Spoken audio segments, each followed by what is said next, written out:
জান্নাতীরা যখন জান্নাতের দিকে যাবে ফেরেশতারা হাঁকিয়ে হাঁকিয়ে নিবে, চলেন চলেন জান্নাতে চলেন। তারা যেতে যেতে জান্নাতে ঢোকার পথে যে বড় বড় গেট গুলো থাকবে এই গেট গুলো পাবে। এই গেট গুলো এত সুন্দর ডিজাইন করা, অসাধারণ ভালো। এক একটা গেট এত বিশাল। এই গেট গুলোর আশেপাশে বিশাল মরুদ্যান, বিশাল বাগান, বিশাল খাওয়া দাওয়ার ব্যবস্থা। এই সুন্দর দৃশ্য আর চাকচিক্যময় জায়গা দেখে জান্নাতীরা মনে করবে এটাই জান্নাত।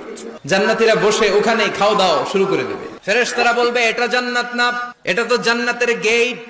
চলেন চলেন, জান্নাতীরা কয় এত সুন্দর, চলো চলো সেটাতে ঢুকবো। আবার অনেক লম্বা একটা পথ পাড়ি দেওয়ার পরে দ্বিতীয় গেট। জান্নাতীরা ফেরেশতাদেরকে আর কিছু জিজ্ঞেস না করে ওইখানেও খাওয়া দাওয়া শুরু। ফেরেশতারা আবার বলবে জান্নাত অনেক দূরে, এটা জান্নাত নয়। জান্নাতীরা আবার ছুটতে শুরু করবে, ছুটতে ছুটতে 3 নাম্বার গেট যে কত বড়, কল্পনার বাইরে। ওই জায়গার সৌন্দর্য, নাজ নেয়ামত দেখে জান্নাতীরা 100% নিশ্চিত হয়ে যাবে যে এটা জান্নাত না হয়ে পারে না। ফেরেশতারা বলবে এটা জান্নাত না, জান্নাত আরো দূরে। সুবহানাল্লাহ।